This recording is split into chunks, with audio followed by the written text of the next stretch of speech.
बिस्मिल्लाहिर्रहमानिर्रहीम। अस्सलामु अलैकुम dear students, specially second year students. हमने यूनिट नंबर 2 सेकेंड ईयर का स्टार्ट किया हुआ है, करंट एंड इलेक्ट्रिसिटी, जिसमें हमारा टॉपिक है कि electrical resistance of a conductor depend upon its dimension, जिसमें हमने कंटिन्यूसली लेक्चर्स उस पर लिए हुए हैं। आज हम डिस्कस करेंगे कि अगर ये हमारे पास कोई भी सिलेंड्रिकल वायर है जिसका लेंथ L है और क्रॉस सेक्शन एरिया A है, सो उसका जो रेजिस्टेंस होगा R is equal to rho L divided by A। Rho is the specific resistance, L is the length of the conductor and A is the cross section area. Now student, अक्सर MCQs आते हैं। ये जो आज का मेरा topic है ये MCQ के लिहाज से इंतहाई इंपॉर्टेंट है कि वायर को अगर स्ट्रेच किया जाए, कंप्रेस किया जाए, लेंथ को डबल किया जाए, डायमीटर को हाफ किया जाए, then what will be the electrical resistance. So let's suppose ये हमारे पास वॉल्यूम का फार्मूला है किसी भी सिलेंड्रिकल वायर का। अगर आप वॉल्यूम निकालना चाहते हैं, now volume is equal to length of the cylindrical wire multiply by cross sectional area. So volume is equal to length multiply cross sectional area. या मैं कह सकता हूं स्टूडेंट्स, अगर मैं L निकालना चाहता हूं, A उधर डिवाइड हो जाएगा, L is equal to V divided by A। और अगर मैं A को निकालना चाहता हूं, L उधर चला जाएगा। So the cross section area in term of volume is equal to V by L। So मैं एक दो फार्मूले यहां पर स्टूडेंट्स डिराइव करना चाहता हूं। मैं कह सकता हूं कि resistance of a wire, the electrical resistance of wire is equal to, ये हो जाएगा students rho divided by A, और L की जगह स्टूडेंट्स मैं लिख सकता हूं V बाय A। जब L की जगह V बाय A लिखूंगा, ये हो जाएगा V divided by A into A square. So ये हमारे पास एक फार्मूला आया कि electrical resistance in case of constant volume R is equal to rho V divided by A square. Similarly एक और फार्मूला कि R इज इक्वल टू, मैं लिख सकता हूं students, R is equal to rho L divided by A। Students A की जगह मैं लिख सकता हूं V by L, V divided by L। Well ऊपर चला जाएगा L into L, L square हो जाएगा। So at constant volume electrical resistance is equal to rho L square divided by V। Students, इससे रिलेटेड अक्सर जो MCQs आते हैं वो सच टाइप ऑफ MCQ आते हैं कि when a wire is stretched, अगर वायर को स्ट्रेच करते हैं और उसके लेंथ को हम डबल करते हैं या उसके लेंथ को ट्रिपल करते हैं या उसके लेंथ को 4 टाइम ज्यादा करते हैं, तो स्टूडेंट्स अगर आप वायर को स्ट्रेच करते हैं तो स्ट्रेच करने से अगर लेंथ में इंक्रीज आता है तो उसके क्रॉस सेक्शनल एरिया में डिक्रीज आता है, to keeping the volume kept constant. अगर वायर को स्ट्रेच किया जाए और उसके लेंथ को डबल किया जाए, if the length is double, तो the cross section area become half. No double और half to cancel, the volume is remain constant. No in case of stretched या in case of compress, wire का जो volume होता है वो constant होता है। सो अगर वायर का वॉल्यूम कांस्टेंट होता है तो let's suppose case number first, अगर मैं कहूं कि when a wire is stretch, when a wire is stretched, अगर वायर को स्ट्रेच किया जाए और let's suppose students its length become, उसका जो लेंथ है वो अगर हो जाए, the new length is become double. Let's suppose हमारे पास एक वायर है जिसका क्रॉस, लेट्स सपोज ये मेरे पास एक वायर है, for example students this is a wire जिसका लेंथ हमारे पास है L, ये इसका क्रॉस सेक्शन एरिया है और ये इसका लेंथ है। अगर स्टूडेंट्स इसको मैं स्ट्रेच करता हूं, स्ट्रेच करने से अगर लेंथ डबल हो जाए, if the length become double, तो स्टूडेंट्स याद रखें it's cross section area become half, to keeping the volume kept constant. अगर इसका लेंथ यहां से लेकर यहां तक डबल हुआ, सो लेंथ क्यों डबल हुआ? Because the cross sectional area become half, to keeping the volume kept constant, to keeping the volume kept constant. When a wire is stretched and the length become double, then the cross sectional area become half. So stretch के case में अगर length को double किया जाए, when the length is double, keeping the volume kept constant, so double का square 4, so the new resistance of the wire is increased 4 time, क्योंकि already students हम जानते हैं इक्वेशन 1 के मुताबिक r is equal to rho L by A या r prime is equal to rho L prime divided by A. So ये हो जाएगा r prime is equal to rho L prime की जगह आ जाएगा 2l, एल प्राइम की जगह आ जाएगा 2l square divided bye, students formula ये है हमारे पास, ये हो जाएगा एल स्क्वायर और ये हो जाएगा volume v, so divided by v, so r prime is equal to 2 का स्क्वायर 4, सो ये हो जाएगा 4 rho l divided by v, here is also square, so the new resistance of the wire is increased 4 times. Students, अगर wire को stretch करने, if the wire is stretched and its length become double, now the new resistance of the wire will be how much time? 4 times. क्योंकि stretch करने से अगर length double होता है, so area become half. If length double, area become half. इस फार्मूले से भी कर सकते हैं, अगर length double, area become half, 2 पर चला जाएगा, 2 2s are 4, so the new resistance of the wire will be increased 4 times.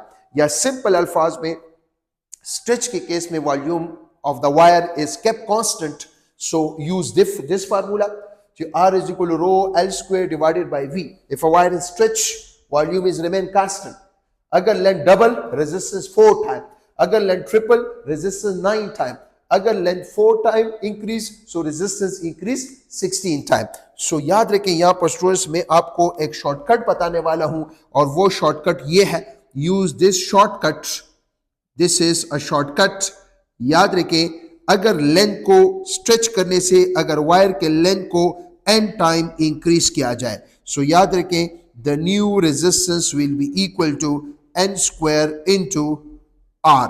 If a wire is stretched and its length become double, अभी हमने किया, अगर वायर को स्ट्रेच कर ले और लेंथ डबल हो जाए, so the new resistance is 4 times. यहां पर देखें, वायर के लेंथ को अगर डबल कर लें, n की जगह 2, so इधर n की जगह 2, so r prime is equal to 2 square r. 2 square r से मुराद 4r. सिमिलरली अगर आपसे कहा जाए, लेट्स सपोज एक MCQ दिया जाए, किस किस्म का MCQ दिया जाए कि वायर को स्ट्रेच करते हैं and its new length become triple, then what will be the new resistance? So अगर देखा जाए L prime is NL, then new resistance is N square R. So ये हो जाएगा N square, N is 3 square into R. So the new resistance is equal to 9 time of R. So wire के stretch करने से length अगर n time बढ़ेगा, so resistance n square time जो है वो हमारे पास बढ़ेगा. Similarly, अगर वायर को स्ट्रेच करते हैं and its cross sectional area become half. Now when a wire is stretched, when a wire is stretched, अगर वायर को स्टूडेंट्स हम स्ट्रेच करते हैं, वायर के स्ट्रेच करने से cross sectional area become half, it means length is increase 2 time. सही, wire is stretch and its cross sectional area become half. अगर cross section area half हो जाए, so what will be the new resistance? So फिर use this formula. So the new resistance of the wire is equal to rho v divided by a square. So wire के stretch करने से, अगर wire को stretch करते हैं और उसका cross section area become half, so the new resistance will be, let's start, new resistance will be equal to rho v, और स्टूडेंट a की जगह आ जाएगा a डिवाइडेड बाई 2 का स्क्वायर. इसको सॉल्व कर ले, सो ये हमारे पास हो जाएगा a स्क्वायर बाई 4 ऊपर चला जाएगा, सो हो जाएगा 4 रो v divided by a square which is equal to 4r. the new resistance will be increased 4 times. सही, वायर को स्ट्रेच करने से अगर एरिया रिड्यूस हो जाए, area become half, so the new resistance of the wire is increase 4 time. So याद रखें, यहां पर भी आप लोगों के लिए मैं एक शॉर्टकट लिख रहा हूं और वो शॉर्टकट क्या है, सेम शॉर्टकट है, और वो शॉर्टकट ये है कि अगर वायर को हम स्ट्रेच कर लें और स्ट्रेच करने से उसका cross sectional area become a by n, then remember student, the new resistance of a wire is equal to n square into r. This is a shortcut. ये शॉर्टकट जो है याद रखें, अगर वायर को स्ट्रेच किया जाए और उसका cross section area n time कम हो जाए, so the new resistance will be n square r. For example, अगर आपसे एमसीक्यू में पूछा जाए कि अ वायर इज स्ट्रेच्ड, एक वायर है जिसको स्ट्रेच करते हैं, सो स्ट्रेच करने से अगर area of cross section area of wire is a divided by 3, then new resistance is, so r prime is equal to a prime is a by n is here 3, so यहाँ पर n की जगह आ जाएगा 3 का square into r, so the new resistance will be increased 9 time, so the new resistance will be increased 9 time. तो student दो shortcuts मैंने बता दिए. अगर वायर को स्ट्रेच करते हैं और स्ट्रेच करने से लेंथ बढ़ता है, सो the new resistance will be n square r. और अगर हम किसी वायर को स्टूडेंट स्ट्रेच करते हैं और स्ट्रेच करने से अगर cross sectional area n time decrease होता है, सो the new resistance will be n square into r. Now students, ये तो हमने स्टूडेंट्स बात की किस चीज की, स्ट्रेच की. अगर वायर को स्ट्रेच किया जाए, अगर फॉर एग्जांपल लेट सपोज मैं कहता हूं स्ट्रेच के बजाय अगर हम यहां पर कहें कि for example when a wire is compressed, अगर वायर को कंप्रेस किया जाए and its length become half, the new cross section area become double. अगर वायर को कंप्रेस किया जाए, when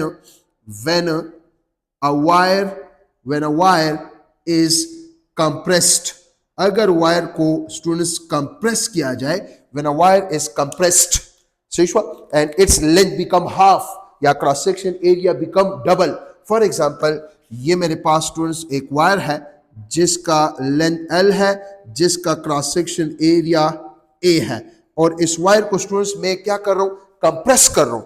When the wire is compressed, अगर इस वायर को स्टूडेंट्स कंप्रेस किया जाए और कंप्रेस करने से इसका क्रॉस सेक्शनल एरिया क्या हो जाए, डबल, और इसका लेंथ क्या हो जाए, वो हाफ हो जाए, then what will be the new resistance, what will be the new resistance.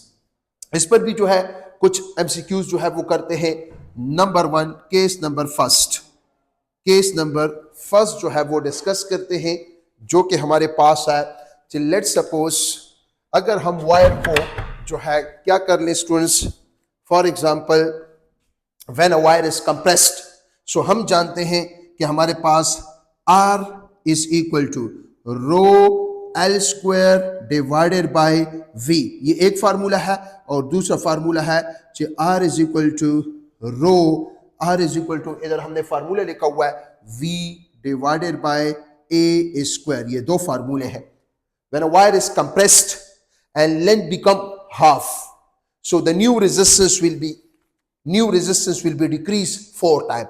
For example, अगर वायर को कंप्रेस किया जाए, एमसीक्यू आता है, किस किस्म का एमसीक्यू आता है, आपसे कहा जाए कि when a wire is compressed, students wire को हम क्या करते हैं, कंप्रेस करते हैं. when a wire is compressed and its length become half, then what will be the new resistance. इस वायर का न्यू रेजिस्टेंस क्या होगा. when a wire is compressed, तो कंप्रेस करने से अगर लेंथ हाफ, तो cross section area become double, so the new resistance will be. Now students, ये वाला फार्मूला जो कि हमारे पास है, resistance is equal to rho L square divided by V. So the new resistance is equal to rho L की जगह आ जाएगा L by 2 का square divided by V. So the new resistance will be, ये square L पर भी है और ये 2 पर भी है, सो हो जाएगा 1/4 rho L square divided by V. So the new resistance will be, इसकी जगह आ जाएगा R divided by 4. New resistance 4 times students कम हो जाएगा. क्यों? क्योंकि जब आप वायर को कंप्रेस करते हैं, तो कंप्रेस करने से volume is remain constant. It means length become half, then the cross section area become double. इस फार्मूले से भी देखें, अगर हमारे पास लेंथ हाफ होता है और cross section area double, new two twos are 4, new resistance is decrease how much time, 4 time, new resistance 4 time decrease हो जाएगा। इसके लिए भी आपको एक शॉर्टकट बता रहा हूं, और वो शॉर्टकट ये है कंप्रेस के लिए शॉर्टकट, स्पेशली फॉर कंप्रेस। अगर कहा जाए लेंथ इज डिक्रीज कितना, n time, so new resistance will be decrease कितने time, r divided by n square. ये हमारे पास स्टूडेंट्स एक शॉर्टकट बन गया कि अगर वायर को स्टूडेंट्स हम कंप्रेस करते हैं और कंप्रेस करने से लेंथ n टाइम कम हो जाए, so the new resistance will be r divided by n square. जिस तरह हमने यहां पे किया कि when a wire is compressed and its new length is L by 2, so the new resistance will be R by 4। इधर put कर ले 2, इधर पुट कर ले, अगर लेंथ हमारे पास हो जाए L by 2, so इधर 2, so R prime is equal to R divided by 4। Let's suppose अगर आपसे कहा जाए कि वायर को कंप्रेस करते हैं और कंप्रेस करने से हमारे पास वायर का जो लेंथ है वो हो जाए L divided by 3, so the new resistance will be, so students compress करने से अब देखें L prime is equal L by N, इधर N इज 3, सो इधर पुट कर लें the new resistance will be R divided by 3 का square which is equal to R divided by 9, R divided by 9। Similarly wire को compress करने से अगर for example let's suppose the situation is this, wire को students क्या कर रहे हैं, compress, wire is compressed, students wire को हम क्या कर रहे हैं, जा रहे हैं कंप्रेस करने जा रहे हैं, और कंप्रेस करने से अगर area cross section area become double, so if a wire is compressed and the cross sectional area become double, no the new resistance will be, so फिर हमारे साथ फार्मूला है R प्राइम या R is equal to rho V divided by A का square, so the new resistance will be, so आप कहेंगे R prime is equal to rho V, A की जगह आ जाएगा 2A whole square which is equal to rho V divided by 4A square, या मैं लिख सकता हूं so the new resistance is equal to R divided by 4, resistance again क्या हो जाएगा, 4 टाइम डिक्रीज हो जाएगा। When a wire is compressed and the cross sectional area become double, so the new resistance will become 1/4 of R। For example let's suppose अगर हमसे कहा जाए कि वायर को कंप्रेस करते हैं और उसका क्रॉस सेक्शनल एरिया हो जाए 3 time, so what will be the new resistance, so याद रखें इसके लिए अगेन मैं यहाँ पर एक शॉर्टकट बता रहा हूँ, और वो शॉर्टकट हमारे पास ये है कि अगर क्रॉस सेक्शनल एरिया हमारे पास क्या हो जाए n time increase, so the new resistance will be equal to, ये हो जाएगा the new resistance will be equal to R divided by n square. ये शॉर्टकट स्टूडेंट्स याद रखें, if the cross section area, if a wire is compressed, wire को compress करते हैं और कंप्रेस करने से जो न्यू एरिया है क्रॉस सेक्शन वो n टाइम ज्यादा हो जाए, सो न्यू रेजिस्टेंस जो होगा वो R divided by n square. ये जो मैंने एग्जांपल दिया हुआ है या MCQ दिया हुआ है कि when a wire is compressed and its cross section area become 3 time, so the new resistance will be, ये हो जाएगा n की जगह 3, n की जगह 3, सो हो जाएगा R divided by 3 square which is equal to R divided by 9, R divided by 9। तो स्टूडेंट्स ये तो हमारे पास कंप्रेस और स्ट्रेच करने से। सिमिलरली अगर वायर को स्टूडेंट्स हम स्ट्रेच करते हैं और स्ट्रेच करने से उसके क्रॉस सेक्शनल एरिया का रेडियस इंक्रीज हो जाए, then what will be the new resistance, इसको स्टूडेंट जो है डिस्कस करते हैं इन डिटेल।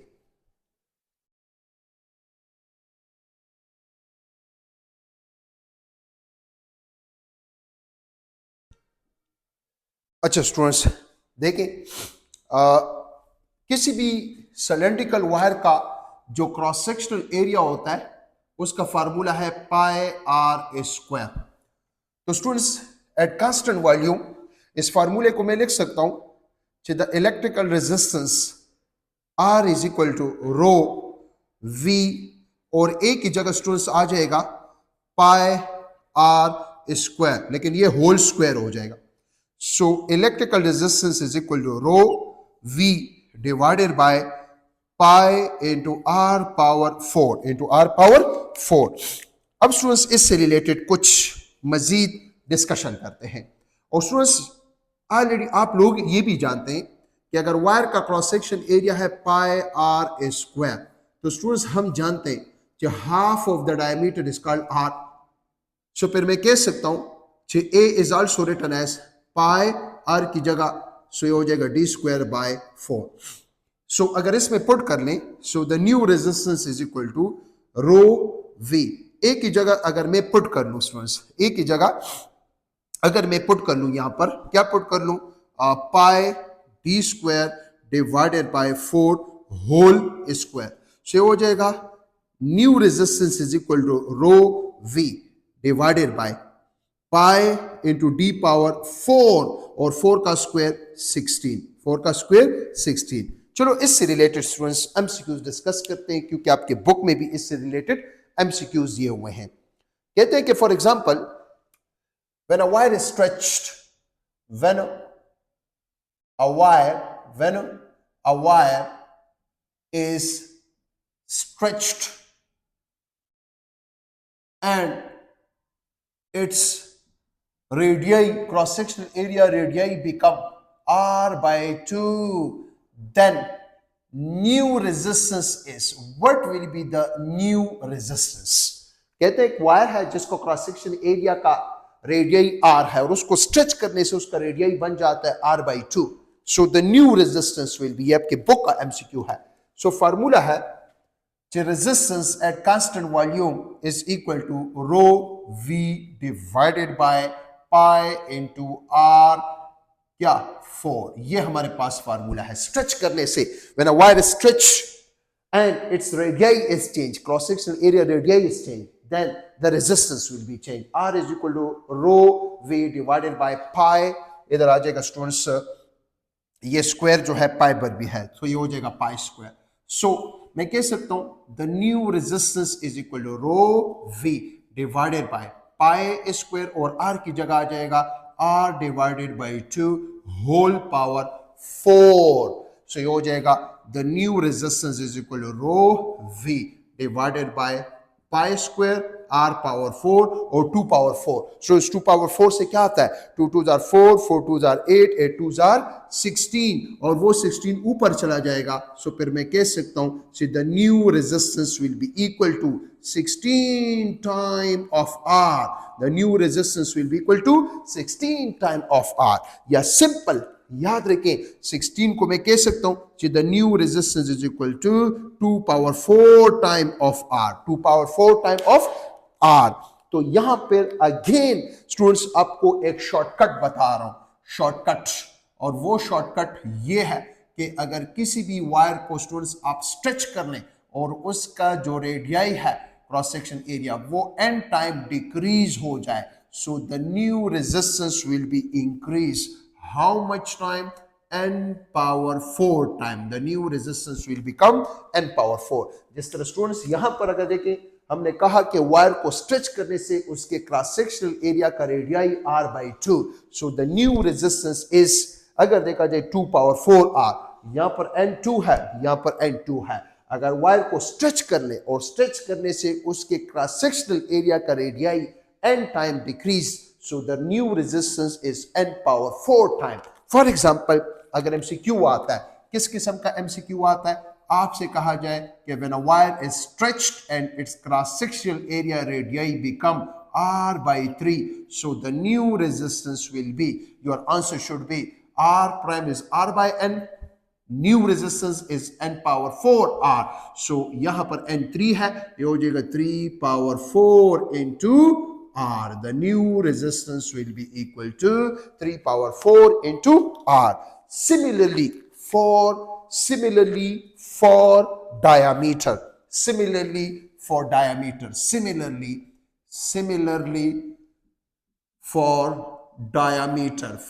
diameter अगर वायर को स्ट्रेच कर लें और स्ट्रेच करने से, when a wire is stretched and stretch करने से हमारे पास उसके वायर का डायामीटर n टाइम क्या हो जाए, कम हो जाए. So the new resistance will be equal to n power 4 into r. For example, आपसे MCQ में कहा जाए कि let's suppose a wire is stretched and its new cross-sectional area diameter become d by 4. So the new resistance will be n की जगह 4 power 4 into r. ये students हमारे पास क्या होगा, आंसर होगा स्ट्रेच करने से. When a wire is stretched and its cross-sectional area radii is r by n, the new resistance is n power 4r. When a wire is stretched and its cross-sectional area radii diameter is d by n, so the new resistance will be n power 4 into r. So students, ये हमारा जो है आज का lecture था. किसी भी किस्म का आपका MCQ हो, कोई जो है आपके न्यूमेरिकल टाइप क्वेश्चंस हो, आप मुझे व्हाट्सएप भी कर सकते हैं, पूछ भी सकते हैं. ऊपर मेरा व्हाट्सएप नंबर गिवन है. Thank you so much. Best of luck. खुदा हाफिज.